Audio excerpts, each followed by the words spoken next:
Para mí hay un muro que separa radicalmente lo que es el periodismo y la literatura. Lógicamente, el periodismo y la literatura tienen un punto en común y para mí es la escritura, y la escritura por empatía, porque yo escribo porque me interesan las personas, porque soy curioso, porque me gusta el contacto con las personas, investigo, saco información y ese sí que es el material que utilizo para trabajar. No soy un escritor de despacho que no sale, yo soy un escritor de contacto con las personas, con lo cual la curiosidad esta que dirige al periodismo también me sirve para la literatura. Lo que pasa que a la hora de trabajar hay un muro que separa radicalmente el periodismo de la literatura.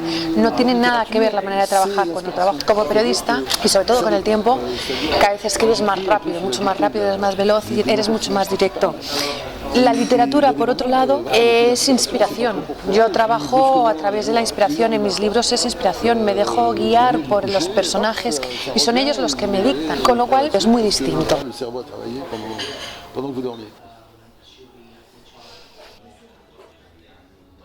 Moi, je sais pas, dans mon cas, les choses sont peut-être un peu différentes parce que moi, je suis, comment dire, A lo mejor mi caso es un tanto distinto porque desde que tenía 9 años sabía que quería ser escritor. Hay niños que a esas edades pues quieren ser presidente de la República o quieren ser papa.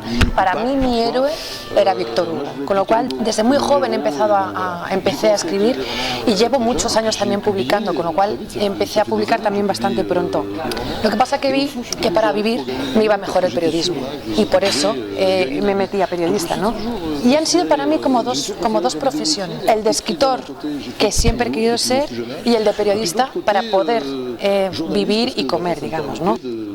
Con lo cual yo no me siento como un periodista, como periodista no me siento escritor frustrado, salvo en algunas ocasiones que cuando trabajaba como periodista, tú sabes que el periodismo te come el tiempo y te come la vida y tienes que darlo todo al 100%, no, sino al 400%, con lo cual sí que en varias ocasiones he pensado, a lo mejor esta energía que estoy dedicando tanto al periodismo, ojalá pudiese dedicarle un poquito más a escribir novelas, y tengo suerte porque he podido hacerlo, ¿no? Pero muchas veces los periodistas además, cuando intentan hacer una novela, hacen una novela con un estilo periodístico que para mí, por ejemplo, es una novela que está como demasiado fabricada, porque es una novela que tiene una técnica y tiene un estilo que es el del periodismo y no se basa en la inspiración, y al menos cuando yo lo he intentado para mí no funciona.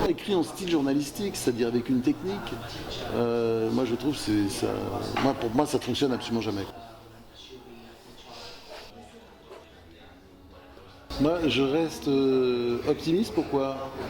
Incluso en el campo político voy a seguir siendo optimista, y soy optimista porque creo que Europa además tiene que aceptar la suerte y lo que le toca vivir, y Europa tiene que saber que ahora no le toca hacer historia. La historia no es solo Europa, la historia en el pasado quien la hizo fue Mesopotamia, fue Grecia, en otros momentos fue China, y todos vuelven, a cada uno vive sus ciclos. China ha vuelto y vuelve a escribir la historia. La Mesopotamia no sabemos cuándo volverá a ser motor de historia, pero ¿qué pasa con Europa? O sea, yo no veo que haya ningún problema porque ahora Europa no sea el centro de la historia, no hay ningún problema.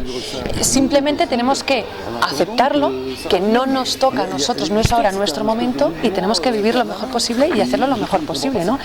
Además, la historia está en constante movimiento y por eso no nos tiene que entrar el pánico que tenemos hoy en día en el mundo y sobre todo en Europa. Es el momento de China, es el momento de India, a lo mejor ahora no, pero en el futuro, o de Brasil. Tiene que haber otros actores que sean los que sean el motor de la historia, ¿no? Europa lo que tiene que ahora es no dejarse vencer y luchar y tomar las decisiones que no se atreve a tomar y que necesita tomar para volver a encontrar esa posición que más tarde o más temprano llegará. Estoy segura, a lo mejor nosotros no lo vemos, pero en el futuro Europa volverá a tomar su posición, la que ha tenido, y sea motor de historia. Además porque Europa no podemos olvidarnos de ella, es un continente que ha contribuido muchísimo en las ciencias, en las artes, en lo político, todo, y son cosas que van a quedar, con lo cual, ¿que Europa no es el centro del mundo? ¿Qué problema hay? No hay ningún problema.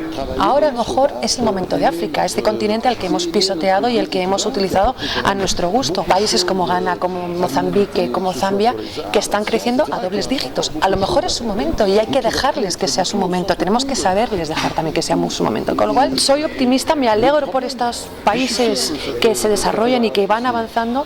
Me da un poco de pena ver cómo está Europa, pero vamos, no hay ningún problema. Et je suis optimiste aussi parce que je pense qu'il faut se battre.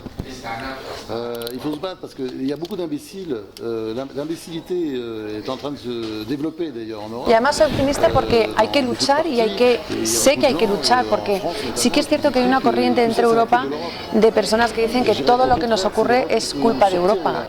Y al contrario, Europa yo creo que es la única solución, o sea, es la única vía que vamos a tener para salir de la situación en la que estamos.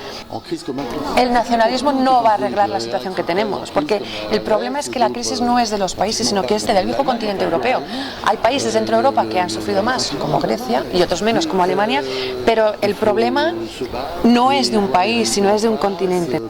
Hay que luchar, hay que ser realistas, hay que saber que hay que tomar medidas que van a ser difíciles, saber que no vamos a poder vivir a lo mejor lo bien que vivíamos hace 10 años, pero es como la vida misma. La vida es una tarta de manzana que a veces te la quitan, te la alejan y otras te la acercan. Pues hay que ir a por esa tarta de manzana. Une belle tarte là, faudra la prendre à manger, mais parfois la tarte elle s'éloigne, elle reviendra et puis c'est à nous de nous approcher, voilà.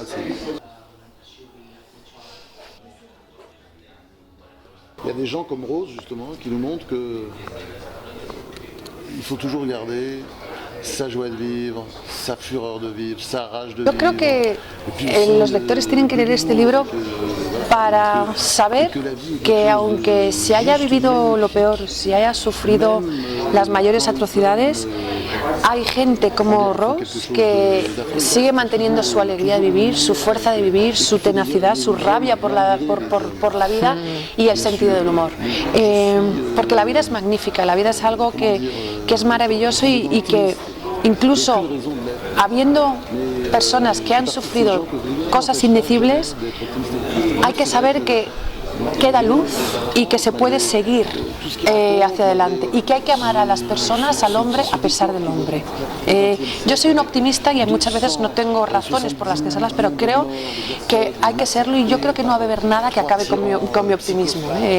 Este libro además muestra que a pesar del siglo XX en el que se han masacrado más de 270 millones de personas, hay que saber que se tiene que vivir y que hay que disfrutar la vida al último minuto. Y es un deber que tenemos de ser optimistas. Y también hay que saber que hay que tener un deber de la memoria para que no se repita el pasado y hay que conocer el pasado para no volver a repetir el pasado. De pratiquer le devoir de mémoire et si on refuse de regarder le passé, le passé peut revenir aussi à tout moment. Tuve un cáncer y muchas veces pienso que he tenido la suerte de tener el cáncer porque antes ya me gustaba la vida, pero después del cáncer amo mucho más la vida.